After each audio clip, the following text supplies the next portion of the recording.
जीवन में सभी सुख की कामना करते हैं। दुख कोई नहीं चाहता, किंतु मनुष्य के न चाहने पर भी दुख आता ही है। यदि दुखों को सुख की तरह स्वीकार किया जाए तो वे ही उससे मुक्ति की राह खोलने वाले सिद्ध होते हैं। मनुष्य की अधिकांश समस्याओं के मूल में उसका अहंकार है। वह अपने धन, कुल, जाति, बल, साधनों पर अहंकार करता है और इन्हें अधिकाधिक संचित करने तथा बनाए रखने को लालायित रहता है।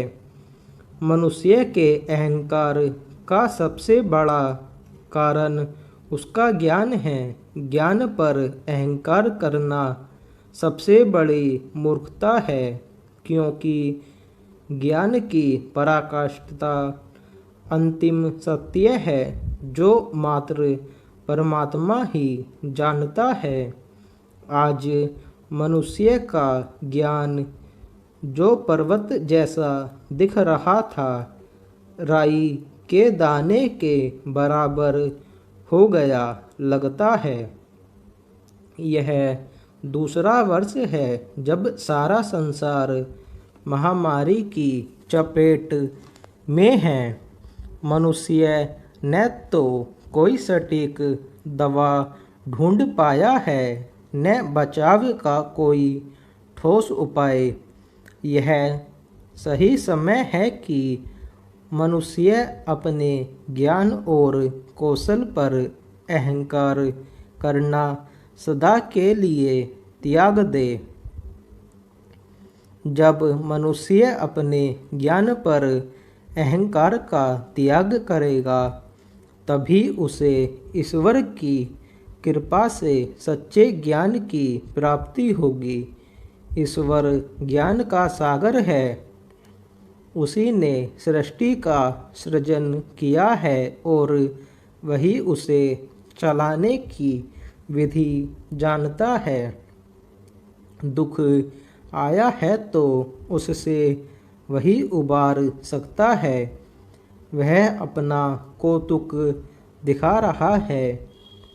किसी को रोगियों की भीड़ में ही निरोग रखे हुए है और किसी को चिकित्सकों की भीड़ से भी ले जा रहा है। मनुष्य घर में दुबका है, जबकि पंछी स्वतंत्र आकाश में निर्भय चहक रहे हैं। मनुष्य यही समझने में विफल है कि दुख कैसे आ रहा है और कैसे नहीं आ रहा है। यह मात्र ईश्वर ही जानता है। मनुष्य के हाथ में बस इतना ही है कि वह परमात्मा की इच्छा और योजना को समझे और उसके अनुरूप जीवन को ढाले। इस दुख से सुख पाने का यही एकमात्र उपाय है। स्टॉप।